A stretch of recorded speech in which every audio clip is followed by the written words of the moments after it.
All right, so since I'm Mr. Popular these days and everyone wants to take my ideas, but now I just want to make a record of these. And these are things that close friends around me probably recognized but didn't realize how they're being applied to, like, damn, Don had that down like 2 years ago, or, that kind of stuff. And some of them are so precise that some people thought they were inside jokes with just me and them. Um, some of them may be well known things, they're not that far stretched, but my point being is I'll explain them to you.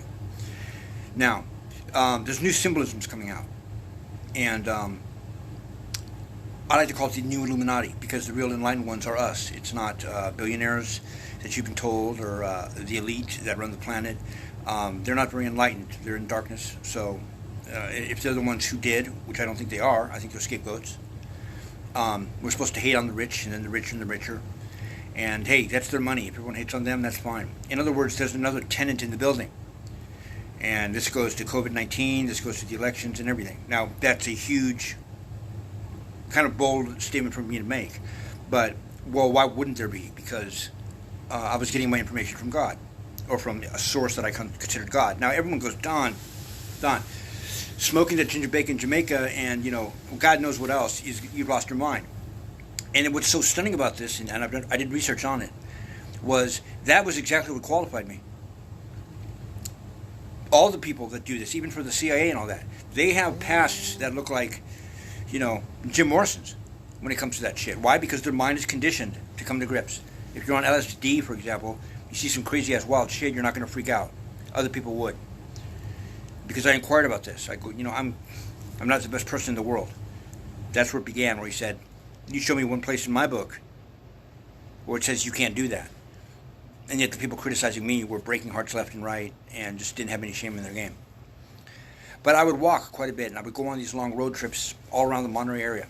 And what became a staple, I take pictures of it all the time, not selfies really as much as documenting myself, is I realized that I was always wearing headphones or earpods. And it reminded me of when the guys first had Bluetooth, like the beginning days, this is 10 years ago. And you'd see some guy in a suit walking down the street, and he'd be talking to himself. He'd be like, what a psychopath. The hell? Oh, he's in a suit. He's talking to someone on a business, call. But when we do that, they call the police. Nonetheless, the wearing of the headphones that I was doing, I could see myself in the mirror and I could see it's symbolic. What? He's talking to someone. He's listening to someone. It's a symbolic sign of you being in touch with another source of information. He hears voices. Yeah, I was going to name my headphones voices. I have hundreds of sets of headphones. Hundreds. And on specific times, I'll even give a certain pair of headphones to a certain person as if that headphone I knew was good for this period of time or, to enlighten me on this or enlighten me on that. And it really wasn't that it was anything was coming through the headphones. It was the symbolic nature of it, like a satellite dish reaching out to the heavens,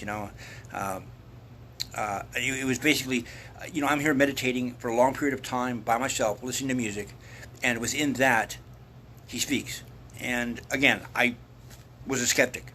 People say that's bullshit. You were not a skeptic. I was a skeptic. And we even got into big fights over that. He didn't sit down and have lunch with me. But you start seeing these things around you that other people think are impossible. You thought were impossible. And when those things start manifesting around you, you start questioning your sanity, which I did. And then you start questioning, is this for real? And it was probably in the first couple months where I got these weird directives. I would know numbers. I would know dates. Does that mean I'm not going to get any phone numbers or dates? And, do not use this for personal profit. All these interesting directives. I had no idea what that meant. Later on, I would find out what that meant. But at the time, you got to remember, I'm hearing this. I don't know what's going on. I'm just hearing and feeling sensations that, it's not just a hearing voices thing. It's you can sense it, and it's not an uncomfortable feeling. And after a little while, I noticed one thing that was happening in my life was as I seemed to be getting kind of trained into this other gift, I was losing common everyday things like my car keys. I couldn't accomplish things like finishing laundry. Couldn't tie my shoes. Couldn't find my shoes. It really frustrated me and angered me. I was late for appointments all the time, a pet peeve of mine. I never did. And no matter how hard I fought to get over those hurdles, that was part of the lesson. If that's happening, God is going to set together, or, his minions, or just his blueprint, so that you can't accomplish what you thought you were going to accomplish. No matter how hard you try to forge forward. I'm not trying to ruin dreams. I'm not saying it's even applying to that. but you're not going to get by that hurdle. And I was really angry. And I remember that do not make, money on this thing. And I was like, you know what? Fuck you, God. That I've always been that way.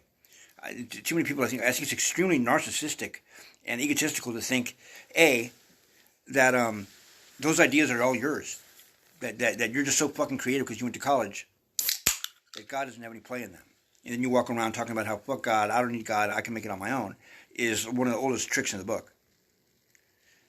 Long story short, I go into a liquor store and I say, I'm going to pick the winning, because I thought I had skills. I mean, I was telling girls their names before I met them.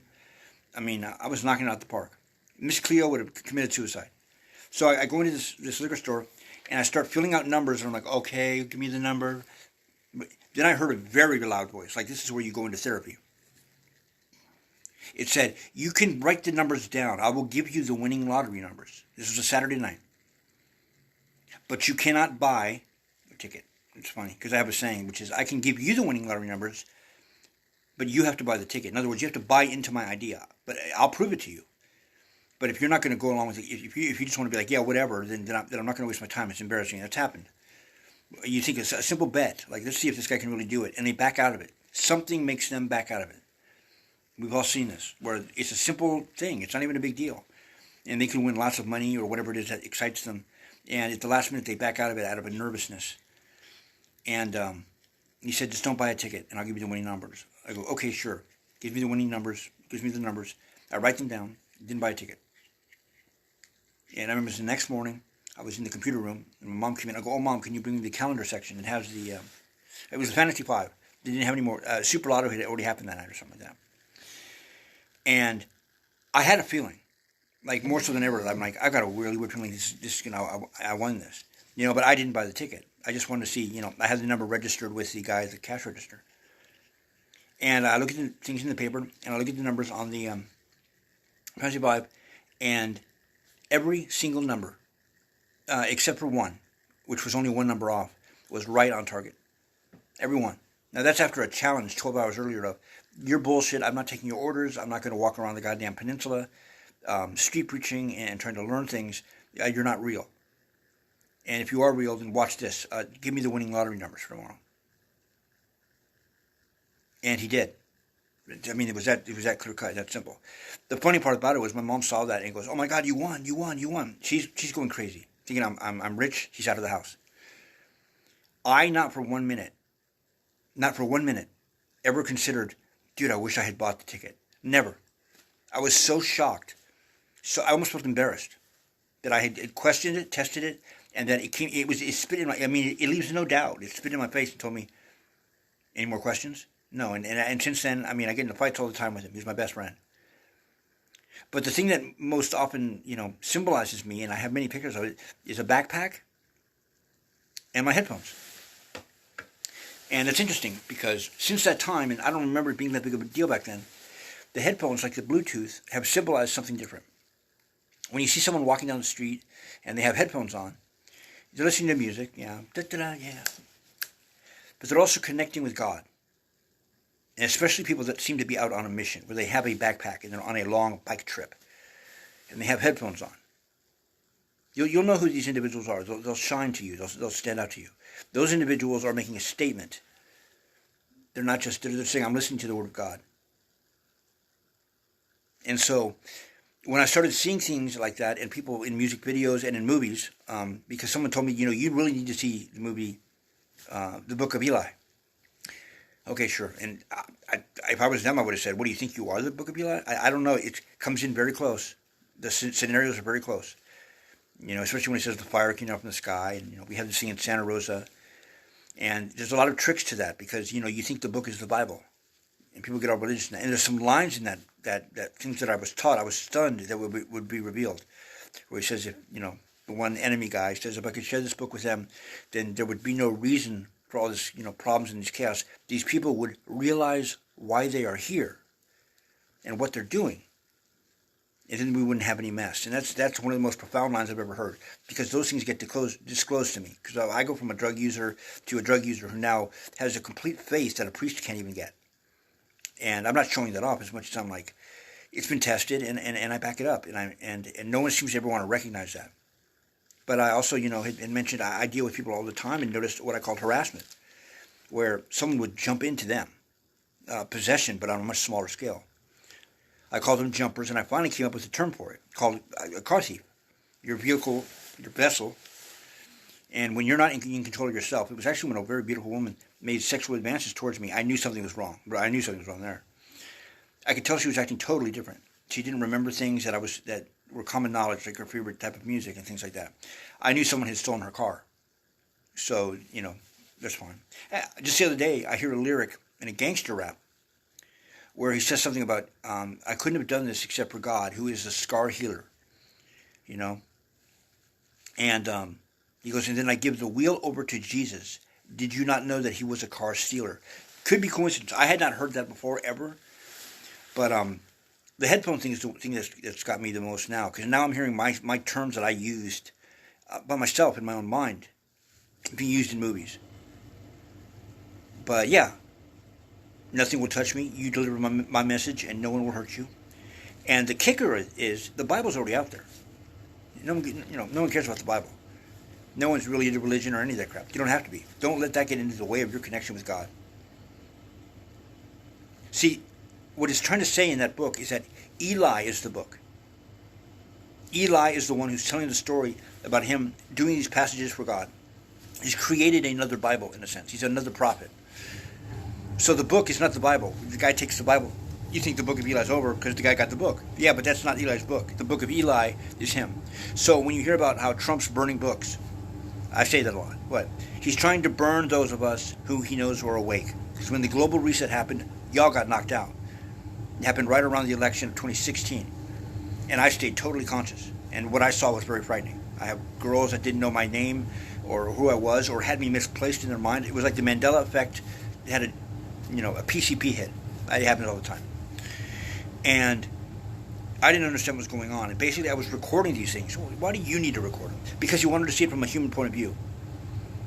There's so many people that bitch and complain about the Bibles and things like that, that in the future, if there's ever any time that someone wants to bring up a beef, I had people, your people, down there and verifying and writing down and journaling everything that they went through. So we will compare what your memory, which we know has got zapped, doesn't have. My memory is perfectly intact. I remember every detail, every specific. If I don't remember it off the top of my head, I will get so close to it, it'll be uncanny. I'll remember exact words and everything. And the mood, I'll remember the moment. Because people don't live in the moment when they think about the past. Everything gets fixed, everything's fine. And then, why are you still mad? It's because I'm still living in the moment. What you did was that wrong. I didn't overreact. You're not going to tell me that I overreacted and that now, after 3 or 4 years, as if you were buying time in a court case, we'll just dismiss the charges. And I made that very clear to her when she did this last time. But, I don't like that. But, you don't think you're so special because no one sees it. But just don't fuck with me. You'll get it back times 3. And those of the spacey cats who suggested that this one girl, who was my best friend, my only friend, and I confided a lot in, all that information was stolen. That happened just before the whole Trump thing happened. It was really weird. Donald Trump, Michael Pence, and I'm Donald Michael. I mean, people around me know, like, whoa, that's weird. Like, they just dodged it. But it all came to fruition. The numbers on clocks, all these things I seemed to know ahead of time. And I didn't know one other person. I'm not saying it didn't happen. One other person that could do that. And then to see it mimicked in movies, mimicked in TV, mimicked in the news. I mean, at some point, you think, God, this guy must be really arrogant. He's fucking thinking he's getting everything right. And I'm like, no, at some point you're supposed to go, God damn, this stupid drug-using motherfucker has to have gotten information from God. That's the only way he could do this. It's the only way he would know this. In other words, I'm living proof. An ugly living truth. I'm the weak thing that you can't pull up. That one man knows the truth. If one man knows the truth on this planet, the rest of the people on the planet could not destroy him or kill him because he's the only man that knows the truth. That's how powerful, and I was taught that way the truth is. I know about love. I know about all those things. I'm not dismissing them whatsoever. But when it comes to the truth, your foundations are all built on lies. That's why the COVID-19 thing is so dangerous. That's how I know those things. Because you think it's just a joke. Well, if it turns out to be a conspiracy, Don, and whatever, we'll forget about it. No, you believed in a lie. It's contaminating you. It's like having sex with someone who has STD. You're wearing masks. These things are ridiculous. You're having your children wear masks. It's very dangerous territory to basically symbolizing Symbology, well, I don't care. No, you should care. It's a big deal. It's like playing with a Ouija board. I wouldn't fuck with it. But this symbology of covering up your mouth and confining yourself in the house after they shut... Now you know why they shut down social media. Now you know why they want us apart. They don't want us talking to one another. It fucks up their plans. God or whoever. And that's the one criticism I have of them. Higher intelligences doesn't mean better intelligences. Because they fuck up a lot in many different places. With all the power they have. We see this over and over again in big business or in government. They're so smart. They have so much power. And they make stupid decisions all the time. They're not perfect. But as I saw these things in the Book of Eli, which I saw after, and as these things were happening, I was really stunned. Because it's like lines that I said were out of this in this movie. Like, I'm not trying to show off because people would say, well, you stole the lines from the movie. But those who know me, I would think would find it truly, truly amazing. Peace be to God. He gives word to his prophet.